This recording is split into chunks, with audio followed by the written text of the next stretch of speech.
The Samsung Galaxy S24 is a great choice for Android fans with exceptional battery life, top-notch performance, and a sleek design that can stand up to some abuse. It's got almost enough features to be called Ultra, instead packed into a smaller phone that's easy to pocket and use one-handed. It has all the new Galaxy AI and Google Circle to search features, as well as Samsung's aging and overcomplicated software. The cameras aren't as great as some competitors in this range, but it has more zoom than the iPhone 15, and Samsung gives you plenty of cool shooting modes to make your pics look great. With a promising of 7 years of Android updates, this could be the best affordable Galaxy S phone Samsung has offered in quite a while. The Galaxy S24 is priced as expected, and it's a bit less expensive in the UK than last year's phone. You still get the same 128GB of storage, except in Australia, where Samsung starts this phone at 256GB and offers a higher capacity 512GB model. The extra storage is worth buying since the cameras on the S24 are good enough that you could fill it up with photos and videos. Samsung always seems to have deals available for Galaxy S phones, whether that's doubling the storage for free or offering a bonus on your trade. In the US, Samsung will give you at least $100 for any phone you trade, which effectively knocks the price to $699 for almost everybody. At that price, the Galaxy S24 is a bit cheaper than the Apple's iPhone 15 and closer to the Google Pixel 8 or OnePlus 12 with a similar trade offer. Unless you are a serious camera hound or you want a much bigger display, there is no reason to spring for the Galaxy S24 Ultra instead. It's a massive price jump that doesn't equate to a big performance boost. Sure, the Ultra is a bigger phone with a bigger battery inside, so it lasts a bit longer, but otherwise performance is very similar when you are playing games or running intense apps like Adobe Lightroom or photo editing. The Galaxy S24 is a great value compared to the competition at this price. It's far more powerful than the Google Pixel 8, and though both phones come with a promise of 7 years of Android updates, it's easier to envision the Galaxy S24 lasting until 2031, while I can't imagine a Pixel 8 that's capable of anything in 7 years. Compared to the iPhone 15, you certainly get a lot more with the Galaxy S24, including a real zoom lens and a much bigger battery, but the experience is entirely different.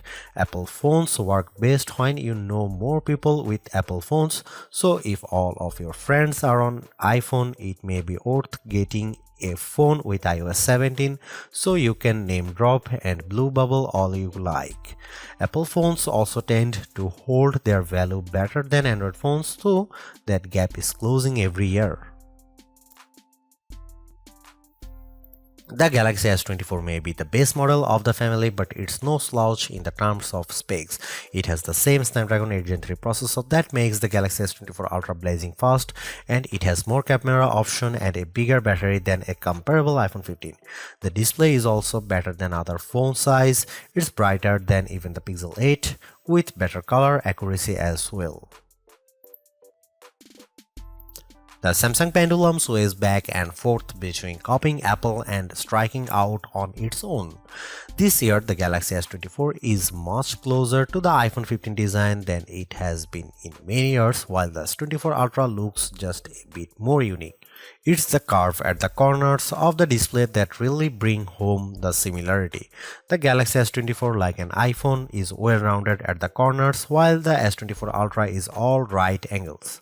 This is not a terrible thing, it just isn't very unique. At least Samsung has some nice colors this year. My review unit came in the cobalt violet color, which is very pretty but a little sad, like the stormy purple Apple once used on its iPhone. More vibrant are the sandstone orange and amber yellow options. I wish they were a bit more saturated and prime, but they do look natural with a nice matte finish and texture to the back glass. The glass is unfortunately Gorilla Glass Victus 2, which was the best of the best last year, but now we have seen Gorilla Armor on the Galaxy S24 Ultra and it's hard to settle for less. My Galaxy S24 review unit already has a scratch on the back glass and I don't have a case for this phone yet. Gorilla Armor is more scratch resistant and Samsung has done a great job reducing reflections and glare, but only on the Ultra model. Samsung still does a great job keeping its phones thin and light. This is no Ultra, and if you want a phone you can use with one hand, the Galaxy S24 is a great option. It's thinner than the iPhone or Google Pixel, and it's also the lightest of the bunch. Usually, a lighter phone means less battery inside, but the Galaxy S24 beats all competitors for battery life, so it's not a concern. Samsung is a perennial favorite when it comes to smartphone displays, and the Galaxy S24 is no disappointment, but it also isn't the clear winner in any aspect. I enjoyed reading web pages, playing games, and editing photos on the smaller screen, and even small text was legible and sharp. The screen was also plenty bright, even in outdoor sunlight, taking photos with the camera. Samsung is not giving us the sharpest display with the Galaxy S24, and it's odd for the company to fall behind a bit. The Google Pixel 8 and iPhone 15 both have a higher pixel density, making them technically sharper, though you might not notice the difference. The Galaxy S24 can get brighter than both of those phones, but OnePlus is pulling some 4500 nit magic out of its hat with the similarly priced OnePlus 12, so Samsung isn't the resounding brightness winner. Overall, I had no complaints about the display unless I'm truly nitpicking. In our official lab tests, the Galaxy S24 had a wider color gamut than any competitor. Samsung is still sticky about Dolby Vision HDR support, which is what Netflix favors, but HDR10 Plus content look great and you can find that on every other major streamer. While I like carrying a smaller phone, the 6-inch display on the Galaxy S24 isn't quite big enough to hold all of Samsung's features. The H panel is turned on by default and it takes up so much room on the side of the phone that it was easy to swipe it open accidentally when I just wanted to use a back swipe gesture. The quick panel also became more complex, and this makes it harder to read and use on the smaller Galaxy S24 display than it was on larger Samsung screens. Overall, more software simplicity would help show off that screen instead of bogging it down with icons and menu clutter. The good news about software on the Galaxy S24 is that it can do just about everything the Galaxy S24 Ultra can do, short of using the S Pen. The bad news is that it can do everything the Galaxy S24 Ultra can do and no less. Every bit of complexity often designed for the largest smartphone display possible is still present in the Galaxy S24. It's a mess. The Galaxy S24 is super powered, there is no doubt. There are big software features like Samsung DeX, which gives you a Chromebook-like interface when you plug your phone into an external monitor. There are also fine, granular controls over everything from battery and power management to Wi-Fi and networking to screen response and menus too. Well, everything. There is no end to what you can do with the Galaxy S24 and it is easy to get very lost. Samsung needs to simplify. There are too many features that are impossible to find, like wireless power sharing, which should let me charge my earbuds by setting the case on top of my Galaxy S24. Unfortunately, I can't find the button to make this happen, not without a treasure map and a pickaxe.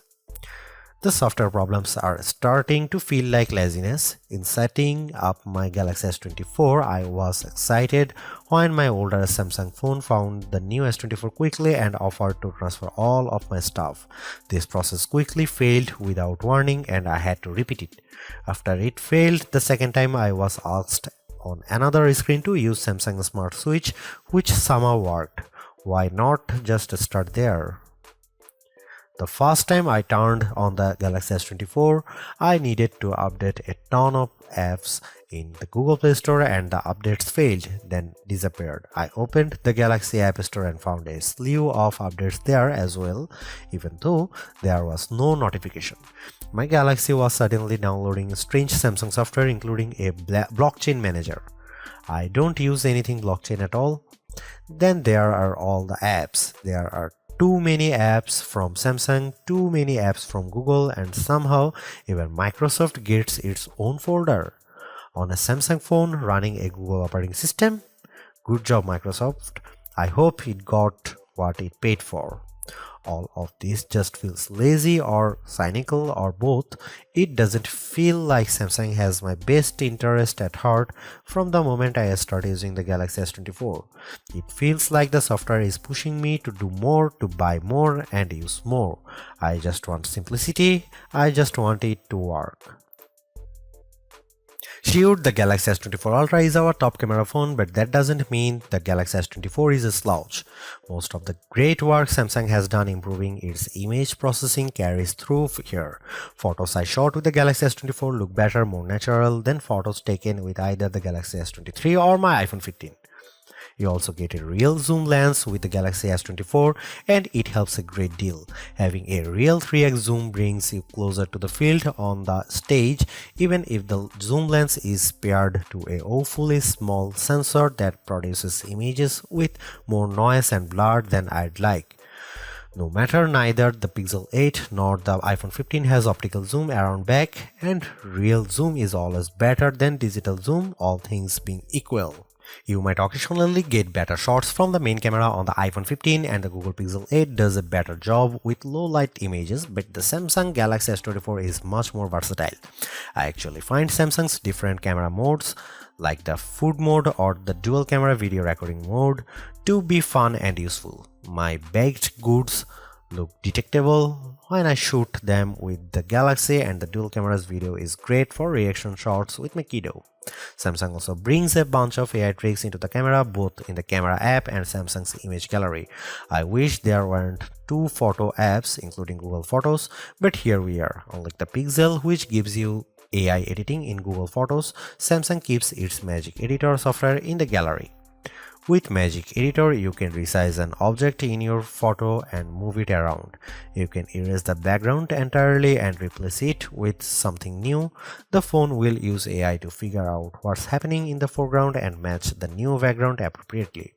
There is also a tool that adds more background to an image if you rotate it and end up with blank space. In practice, these are surprisingly useful. I like erasing spectators in the way when I am trying to see my kid on the field. The generative AI did a nice job without a heavy hand, and the results usually looked natural enough. I hope Samsung doesn't go too much further into creating fake imagery, but the Galaxy S24 will affix a watermark to images that have been edited using AI. Here you can see some camera samples.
Even though the Galaxy S24 is the baby of the S24 lineup, it is still packed with power.